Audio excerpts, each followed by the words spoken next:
Hey guys, Alex here, ajnashville.com. Want to thank you for tuning in. This is episode 23. As most of you know, I took a trip to meet my father, siblings, and a humongous family here last week. It had been 33 years since I was separated from them. No form of contact or anything else like that up until about 3 weeks ago. As most of you know, the situation was a little bit different from most. It wasn't like my dad just up, bounced, and decided that he was just going to move on with his life. We were separated for reasons that were out of both people's control, kids having kids, things like that. So what I want to share with you today is my experience going out there. So let's go back to Wednesday of last week. Last week, Valentine's Day, son has surgery on his ears. He had tubes put in. Traffic was crazy. I mean, it was just a hectic, insane day right out of the gate. My flight left at about 2:50, headed to Denver, and then arriving in Ontario at about 8:45. Now, this whole time, of course, they're teasing me, saying that they're going to have the news channel and everything else there. And I was crossing my fingers and hoping that that wouldn't happen. Arrived in Ontario and started to come down the stairs, and there was about 10 or 12 people there. Really nice homecoming. Got to see my dad. My dad looks just like me, or I should say I look just like him. My brothers, sister, basically all the intermediate family was there. My grandma, my grandpa, stuff like that. Absolutely warm welcome. It was great. It wasn't uncomfortable. It wasn't awkward. It was everything and more that I intended it to be. You know, when you don't know somebody for that long of your life, but you instantly connect when you're talking on the phone and you're text messaging and everything else. You know, it's one of those things that you're not quite sure what to expect. I obviously did it with open arms, open mind. I could care less realistically about anything that happened in the past, because it's not about what has happened, it's what's going to happen. Now, had there been bad blood and issues and everything like that, obviously that would have dictated a little more of the way I approached the situation, but fortunately there was nothing of that nature. So progressing into Wednesday night, obviously everybody wanted to go get something to eat. So we headed up to Applebee's. It seemed like it took us about 45 minutes to get there. It was about 5 minutes away from the airport. We just got lost a couple times. No big deal. Went there and let the drinks begin. I mean, there's one thing I know, and that's I enjoy, a cold drink here and there. My family definitely does, particularly my cousin Davina, or my aunt Davina, who really enjoys Bahama Mamas. Those things taste like shit. Anyways, so had some drinks, some beers. My brother Andy, my brother Mikey, we all kind of sat towards the end of the table along with my brother Matt. Everybody kind of bonded. You would never have thought sitting there that there had been that much time away from us. It was an instant click. The laughs started rolling in. The drinks were rolling. Everybody's having a good time. It was just an incredible moment. It was one of those moments that, like I said, you would think that we've known each other that whole time and there was no gap. My brother Andy's a brilliant businessman, so we were able to connect on that level and talk about business and expansion and growth and Facebook marketing and all kinds of other channels that he's looking to grow in. And then you have the crazy one, Mikey. He's a true warrior. He's served. He's been in Afghanistan. He still serves. He is a Marine, so I'm extremely proud of him. Both him and Andy were and are Marines. Very, very proud moment for me, knowing that those guys have done what they've done in order to serve. Knowing that Mikey is helping other people get to the point where he's changing lives. It's not like he's signing kids up and saying, all right, off you go. He's pulling kids out of inner cities and ghettos and everything else and giving them an opportunity that changed his life and hopefully will change theirs. So it's a very proud thing to see. And as an older brother, which I'm not really the older brother, but Andy definitely is. But we've also got another guy, Roger. Roger's pretty much a brother to everybody. He's part of the family. Roger's definitely the older brother by like 15 years or No, not that much. I'm fucking with you, Roger. Um, but all these people just open arms, welcome, conversation. Like I said, it picked up like it never had left. Like the conversation had been going on, and I was just coming back for a visit, not for a first introduction. My sister, she isn't really good at driving as far as figuring out where we have to go. So we ended up about 30 minutes north of where we were supposed to be. She didn't drink, so it could have been the influence of the people in the back seat that had been drinking. We may have steered her the wrong way. I don't know. I'm not from there, so it's not my fault. But we were able to go back to where I grew up. So going past Moreno Valley on the way back to where we were headed, which is Winchester, California. We passed Moreno Valley and stopped at the hotel that my mom and my sister and I all stayed at when we were broke, had no money, bouncing checks to stay place to place. But it was a hotel that was very memorable for me. As most of you know, the song Dear Mama by Tupac was a song that my mother dedicated to me when we were going through a lot of struggles. And those of you that are listening that know the song, you have to listen to the lyrics to understand why that was an important and a very personal song for me. I remember being, the hotel had changed. It had been cleaned up a little bit. It looked like it was new ownership.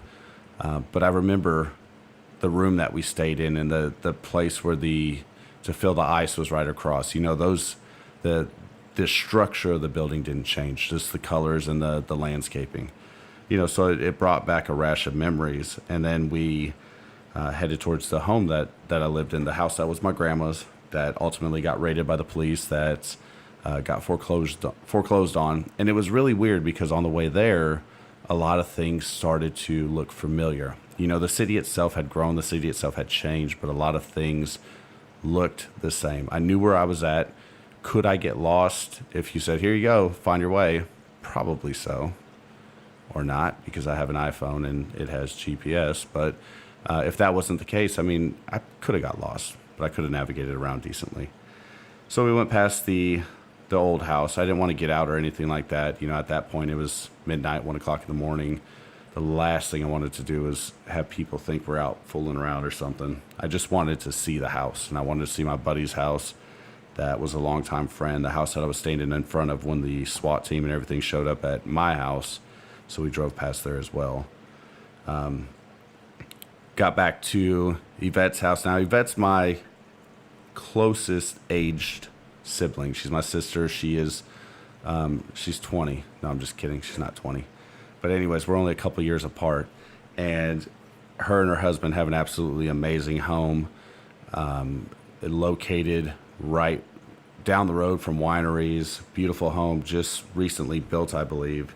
Her husband, Alan, is just an incredible person, opening their home up to this stranger, giving me a warm bed, cold drinks, whatever I wanted. So we show up there. At that point, everybody's kind of wasted. We're tired. We're worn out. The kids are ready for bed. So we go to bed, get up in the morning, and lo and behold, breakfast is being made. Do you need aspirin? Do you need this? Do you need that? Like, I can't express or even show my gratitude for all I felt like a prince. I know that's weird because Hispanic people don't have princes, but I felt like a prince. The food was there. Hey, do you want this? Do you want that? Can I make you this? Can I make you that? Do you need anything from the store? My little nephew, Sammy, he didn't want to go to school that day. He wanted to sit around and hang out with the big boys and have a good time. But, my point is the open arms with this whole thing. I can't name everybody that's in the group, but like the night that I went to Yvette's house, Roger, the brother that's the older one, this guy would give you the shirt off his back. One of the nicest, funniest little dudes out there, but is a protector and takes good care of the kids around the house and helps Yvette when they need help and things like that. And, just like anybody, people can get on your nerves from time to time, but Roger's the type of guy that would give you anything, and I'm proud to call him a brother and proud to have him around. He was a guy that I got to spend some time with. and really learn a lot about him. So back to the morning. So we got ready.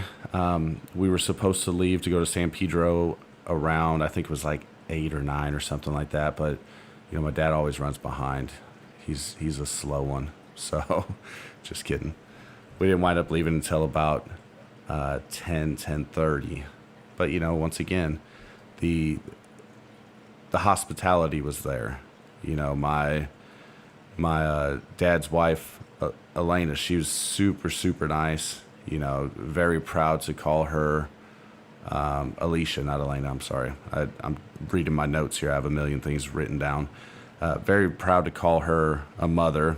Obviously I lost mine, but I now was given a chance with another. So I'm very proud to have that. But we packed up in the car. My grandma, grandpa, everybody came. Just like Mexican fashion, we piled up in the car. Fueled up and headed to San Pedro. I mean, we went to the harbor, which there was some incredible food there. The micheladas, they were okay. They weren't the best. They were nothing compared to my dad's micheladas, which I didn't find out till the next following hours from there.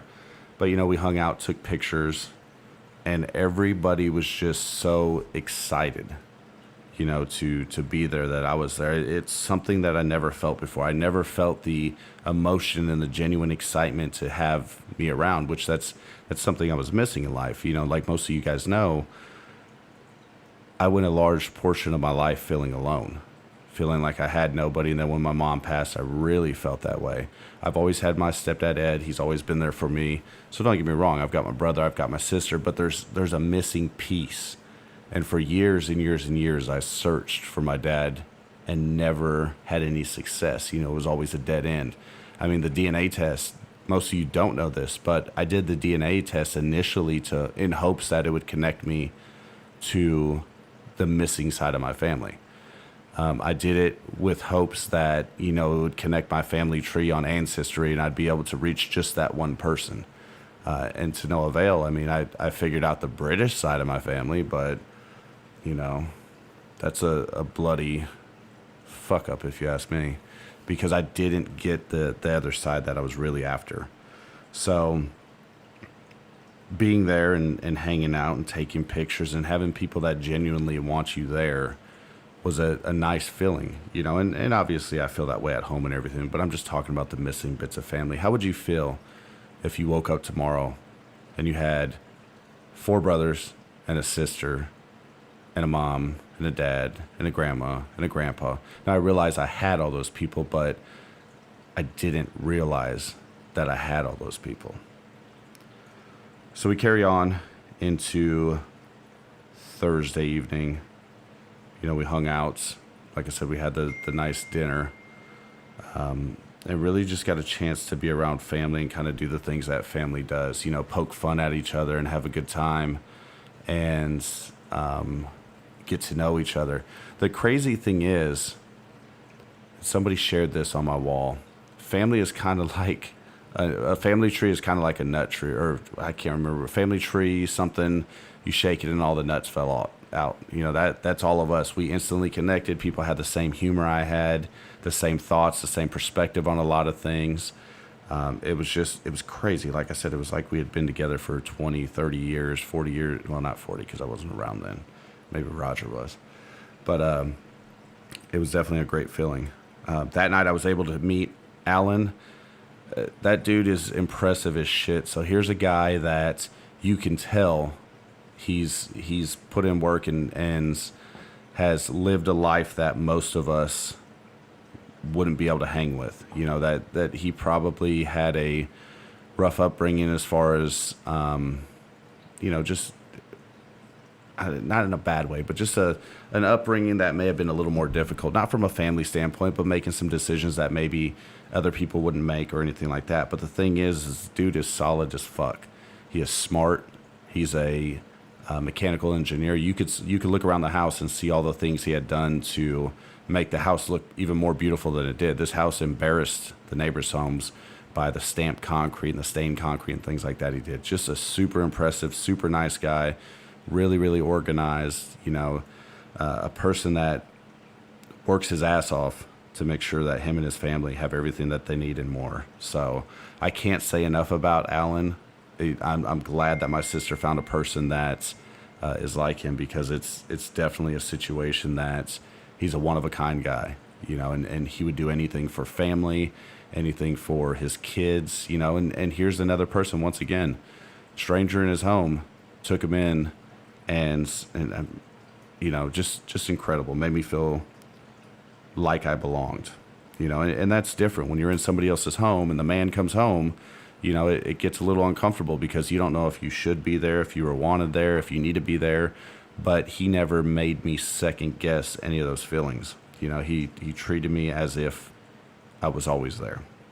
So moving forward, the next day we hung out. So I have this thing that I really like, and most of you will have to Google this, but it's called menudo. And menudo is a soup that's just fucking awesome. It's a soup that if somebody said, hey, slam your face in the door and you can have a bowl of this, you would ask how many times could you slam your face in the door for extra bowls. So Mikey's wife, Jessica, I don't know where this woman learned how to cook, but she learned from the right place, because she made a humongous pot of this. She could have fed like 13 million starving kids with the size of this pot that she had. Went the next day and enjoyed that. Got to hang out with the family once again. All the ladies packed up and they went shopping to get extra stuff. And, they were gone about 5 or 6 hours. So we really started to wonder where they had went. Like, you can tell us now. Did you girls end up at the casino? Did you go to the bar? Where the fuck did you guys go? Because you guys were gone for like 6 hours. And meanwhile, Dad's getting us drunk. Grandpa David, he came up with this game. I have no idea who or where people play this game, but you basically guess how many fingers the guy across from you is going to hold up. It's either 5 or 10, and you guess 5. Okay, if he showed 10, you drank. If he showed 5 and you said 5, he drank. This is like the express lane to get drunk. There's no ifs, ands, or buts. If you had a drag strip down the interstate, this would be it on your way to Drunkville. But we also played a really cool game called Quarters. And it's one of those games, you toss the quarter, the further or the closest one to the wall, they win, and the rest of the people drink. So, we had an awesome time bonding and doing that. And actually just sitting out on the back patio. Mikey's house, he's got an awesome back patio with a fire pit and everything else. But we sat underneath the awning or the pavilion and just hung out and bullshitted. And you started to realize how much these people were connected to me. How much we shared as far as thoughts are concerned and opinions on things and things we liked. We talked about cars, we talked about guns, we talked about America, we talked about family, and there were so many pieces that connected. It was just incredible. It was incredible to sit there and realize that these guys are my blood, but we also share the same opinions about a lot of things, and that's not something that you see a lot, Andy's wife, Vila, beautiful woman, upbeat personality, definitely is the complement to his personality. There's no question about that, because Andy's a serious businessman, but he likes to crack up and have a good time. And she's a very smart woman, but she likes to have a blast as well. So she definitely added the spice to him as far as the compliment of him as a person. So I was excited to see that. So moving forward, we had a couple drinks, 1 or 2 or 10 or 20. Went back to the house, hung out, did some cooking out. Now, let's fast forward a little bit to the next day. Next day, and I'm sorry, this would have been Friday. The day before that I was talking about was actually Thursday going into Friday. So everything blends together because it was such a great time. But the next day we go to my grandma and grandpa's house. And let me tell you, Grandpa David's, he's a fucking cook. So I didn't realize it, but this guy's been cooking for 30 plus years. And so we all go over there to hang out, eat, be with family. And just an amazing cook. I mean, he had the best fish tacos. Like, I wasn't even hungry. I felt like my stomach was going to burst because I'd eaten so much. It was something I was hesitant on, But then once I bit into them, I wanted more and more and more.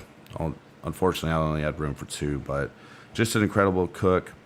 We were able to, my dad's birthday's coming up. We got him a watch.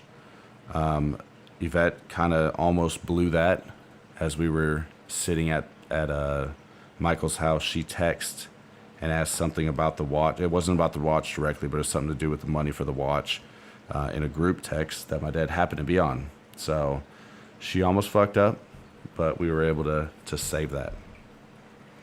Anyways, going back to Grandma and Grandpa's house, beautiful home that they have. It's a mini mansion. It's crazy when you stop and think about all the accomplishments that I missed that these people had in life. You know, they owned a 7-Eleven at one point. They lived in Singapore, and he cooked there. You know, these are very successful people, and unfortunately, I missed some of those points.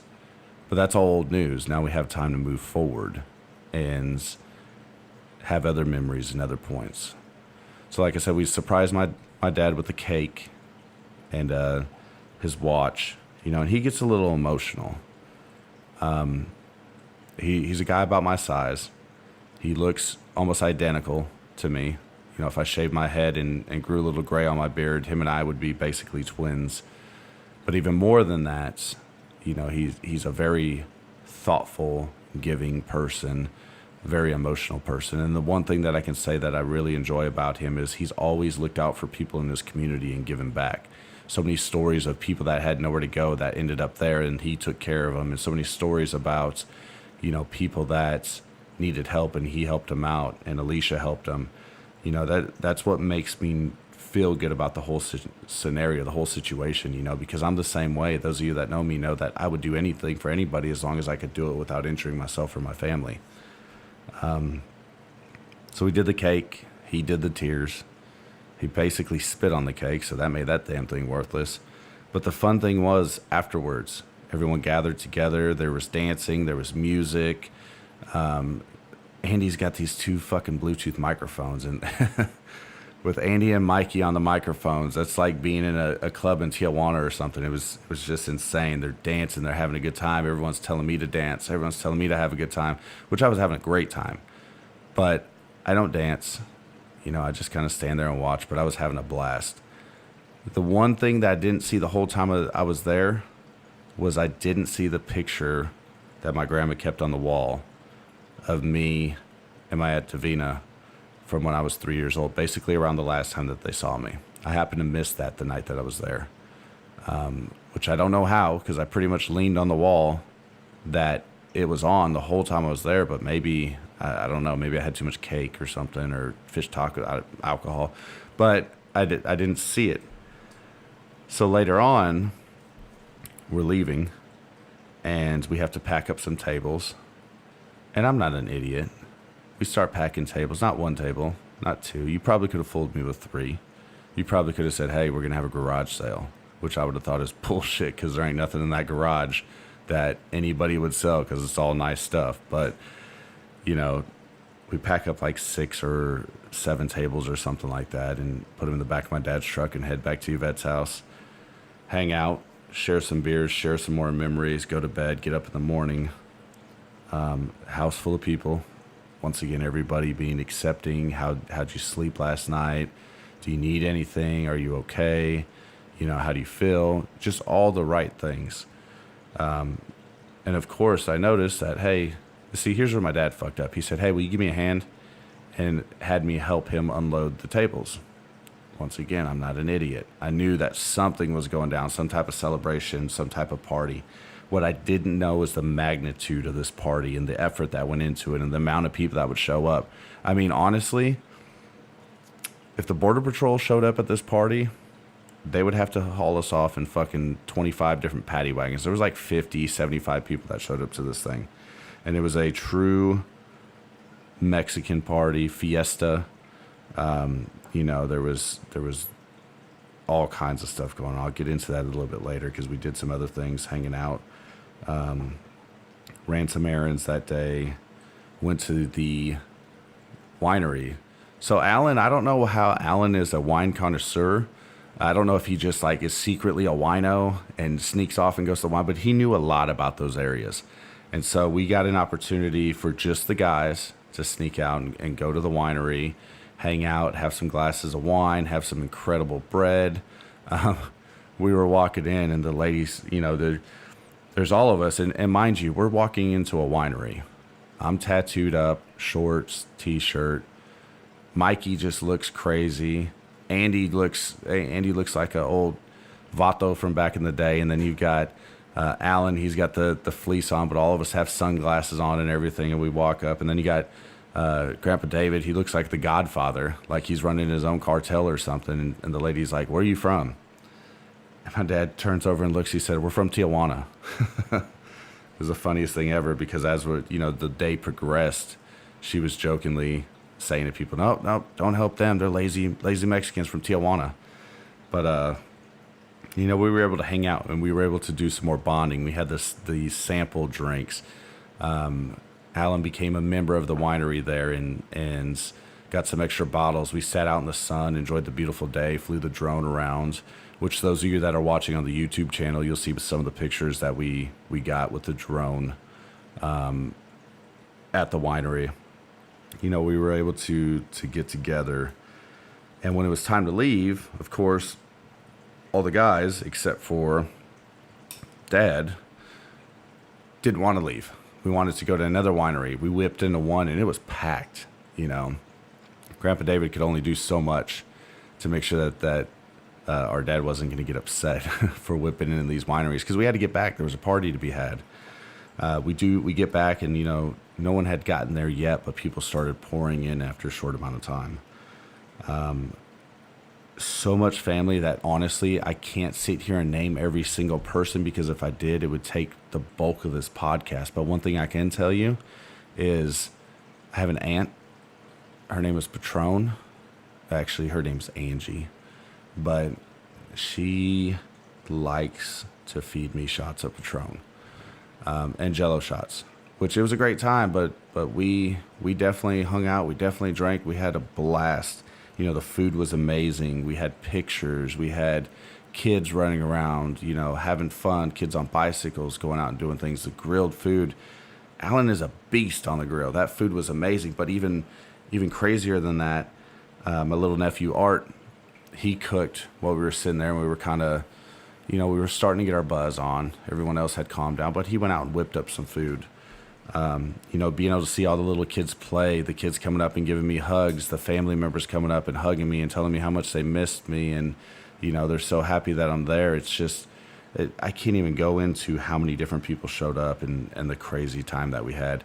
At one point, Mikey was so drunk, his wife Jessica was giving him shots of water, and you would have thought that she was giving him shots of vodka, because he would kind of do the little shudder. Andy and I tried to sneak in because Alan and Mikey fell asleep. And we tried to sneak in to ride on Mikey's face. And Jessica said, you guys find something else to do. You're not riding on my husband's face. And so obviously that didn't go down. But we continued to hang out. The house started clearing out, and there's so many people that I'm missing that I didn't get a chance to bring up, but don't feel forgotten. I'm thinking of you. I'm just trying to keep this podcast within a reasonable amount of time. But we decided we were gonna head out to Grandma and Grandpa's house. I grabbed my bag. My dad said, "Where you going?" I said, "Grandma's." And told him I'm a grown man and I'll go out there. So we headed out there. Myself. Oh, that reminds me, Harold. So Harold's a friend of my dad's, longtime friend. Him and his wife have both hung out with my dad and Alicia for years and years and years. And you want to talk about a kind-hearted person that would probably kick the shit out of you if you crossed him. Harold is that person. He said when we come back, he said, do you want to bring the kids down to Mexico when you come back, and we'll go to this place that's by the ocean. You see the ocean out of your windows. And I'm like, I don't want to take the kids down there, because what if it's dangerous? He's like, you have nothing to worry about. Down there, we're covered. We're taken care of. Don't worry about it. Just a real genuine, real nice guy. once again, there's a theme with everybody in this family, and that's they would give you anything. They would take their shirts off their back to give to you without a question or a hesitation. Harold is another one of those people. I could see why him and my dad are such good friends because of the simple fact that they're very similar in the way they treat people. And that speaks a lot for the character of people. You know, the fact that they're giving, that they're not selfish, that they're protective. You know, those are characteristics of people that you definitely want to be around, but definitely people that you would have a lot of respect for. So big shout out to Harold. Thanks so much for coming out. I know it was a reasonable drive for you, but for you to come out and celebrate with my father and myself, it meant a whole lot. So thank you and your wife for coming and hanging out. But anyways, we ease on over to Grandpa's house. And I noticed when I came in, the picture that I had missed, that I stood up against the wall, and that was the picture of me and my aunt. Everywhere she moved that picture with her. And it hit me like a ton of bricks. You know, you have to stop and think. I wasn't forgotten. I may have been a person that you couldn't find, but nobody ever forgot about me. The search never ended. You know, I heard that my grandma used to go to the mall and in hopes that she would find my mom or find myself walking around the mall during Christmas time. You know, she'd drag the kids up there and basically they'd be on recon looking for somebody of the family so they could find me and to no hope. You know, year after year after year going through that and doing that only to find me on the internet. You know, my grandma was the one that found me because everybody in the family was like, oh, she's nosy, she'll get in your business. But this was the one time it paid off, according to everybody. And the best thing is, you know, my grandpa David and my grandma Gloria, they said this was the one thing they wanted to do before they passed. They said now they're ready, now they can pass on. And I told them I didn't want to be the stake in the coffin, that they should hang around for a little while before they do something crazy like that. But we continued to hang out, drink. You know, about 2 o'clock in the morning, we went to bed, but not before I jumped in my grandpa's bed and made my presence be known that I was there. So next day, had some in and out. Family was there. I'm a emotional person in my head, but not physically, so it was hard for me to pick up and leave. And mind you, these were people that I had hung out with for 4 or 5 days, but to pick up and go was a hard thing to do, you know. But I had my children and my family and Shannon and everyone else back at the house that were waiting for me to come home as well. So obviously made it back to Tennessee safe. You know, there's a lot of portions of this story that I'm leaving out, but I'm leaving it out for this purpose. I want to go to the thought of, you know, what do you do when something like this happens? You know, how do you process something like this? And it was something difficult initially to process, you know. And here I am meeting people that I hadn't seen in a long time, but when I show up, these people treat me like the long lost son that I am, but offer everything. When I say offer everything, I don't mean physically. I mean the love was there. I'm sorry, I don't mean material. I mean the love, the laughs, the caring. Like my brother Mikey, he had to fly back up to San Jose, San Francisco area and to go back to work on Monday. And he took a second because we arrived at the airport 2 separate times. I was getting ready to start boarding, and he shot over and gave me a hug. And, you know, we said, I miss yous, I love yous, everything else. And he went about his way. But the fact that he took that second to do that, because he could have texted me and been like, all right, bro, I'll see you later. You know, any of those things. I mean, to have family there that does that accepts me. Hey, you want this, you need this. You know, I was talking about a knife, and Roger gave me this knife from the Navy, you know, a old SEAL knife, which was a very thoughtful thing that he did. Like I said, Roger would give you the shirt off his back. And he gave me a sling and some of these Marines banners that I'm going to hang up in my new office because he knows what I stand for and what I believe in. You know, Michael gave me those, I'm sorry. Andy and we were able to talk about different business ventures, different business plans, different things that we want to do moving forward, different trainings we can do to help each other out, help each other grow, you know, because ultimately with our business minds, we could put something together that would be unstoppable. But the fact that family takes you in, I no longer feel alone like I did. And it's crazy that 3.5 weeks ago, I never would have thought I felt this way. There's been something unlocked inside of me that has given me a purpose. Not that I didn't have one before, but has given me fulfillment that I never had before in my life. Like, you should see the group text that we're in. You know, all the family asking me about coming out already and coming out to Tennessee and everything. And I love that because I love looking forward to something like that. You know, I was asked on a couple occasions, would I ever consider moving back to California? Unfortunately, that's not something that's on the agenda because of the fact that I have a successful business here. My children belong here and Shayna's family's here. Now, I know my family's out there, but it's easier for me to hop in a plane, go out and hang out and come back than it is for me to relocate everybody. But the fact that that was even asked means a lot. You know, I left a lasting impression, I hope, on everybody. And I hope that everybody that's listening to this realizes how grateful and fortunate I feel for being part of the family again and for being located and being there. You know, it's something that I never thought would have happened. Never in a million years would I thought that I randomly would meet all these people again. But now that I have it, I know that I never want to lose it. So, you know, if you ever have a situation like this that comes up, walk into it with an open arms, open mind, accept it. You know, there's no reason for hard feelings. I could have held a grudge. I could have been an asshole. I could have denied everything, but there's no reason for that. So, sorry for the rambling.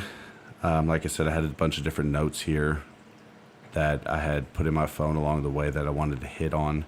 I know I kind of sped this up, but there was so much that went on that was just incredible, you know. And I want my family that's listening to this, I want you guys to know that I love you, that I appreciate you, that thank you for everything that you did. Yvette, thank you for the extra hard work that you put in order to make everything happen on Saturday that you made happen. And I realize you weren't the only piece of the puzzle, but it was at your house. It was on your grill. It was at your refrigerator, sink, everything. You know, it took you a day to clean the house. And the fact that you took the time to do that, I appreciate it more than you'll ever know. You've got a good man there, Alan. You're a badass, dude. So happy to have you as a brother. You have beautiful children. You know, Andy, same thing. Beautiful, soon-to-be wife. We're not going to say wife yet, but soon-to-be wife. But an incredible business sense, business mind, everything about you, man. You're going to rock it. Keep doing what you're doing. Mikey, dude, funniest motherfucker I've ever met. But definitely somebody that I would love to always have by my side, somebody that knows what they're doing in life, somebody that's motivating. I heard you talking to Nico about being a Marine. You know, so extremely proud of you for all the accomplishments and everything that you've done. And hopefully you guys can find your way out here for your birthday. If not, no big deal. We'll celebrate another time. Your beautiful wife, Jessica, your children, absolutely adorable children. So, Dad and Alicia, you guys are the best couple. Your love and passion for baseball, what Matt does, supporting Matt, supporting the family, being the backbone, being the respected elder, so to speak, you know, being my twin, basically. If I ever want to see you again, all I got to do is stand in the mirror, and there you are. But I have so many great things to say about you, and so proud to call you my father, so proud to call you a person that has basically taken people in the community, you know, that's protected people and been there for people and a resource for people to turn to. You know, it's incredible. Roger, you're crazy, dude, but I love you. Great guy. Like I said, you do anything for anybody, and I appreciate you, and I appreciate the way that you take care of the kids and help around the house and stuff like that. You're just a great guy, and you've got a lot going for yourself as well.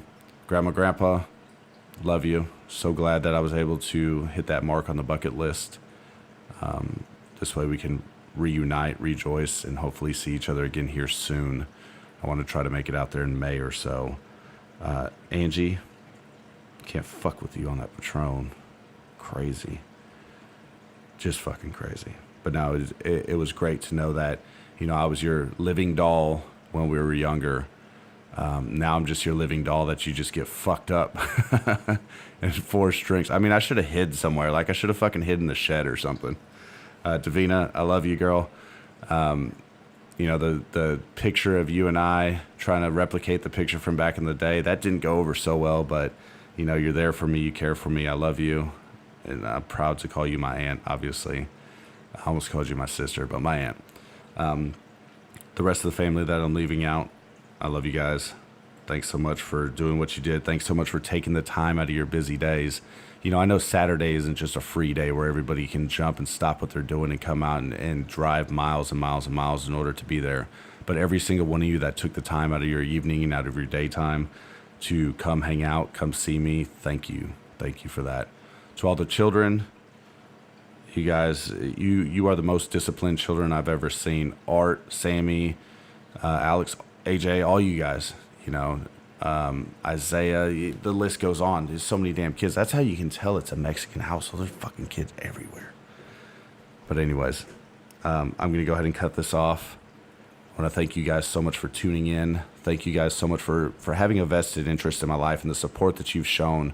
I was taken back by all the positive comments and everything from everybody that had posted on my page. Thank you so much. Thank you for the support. Love you guys. I'll talk to you later.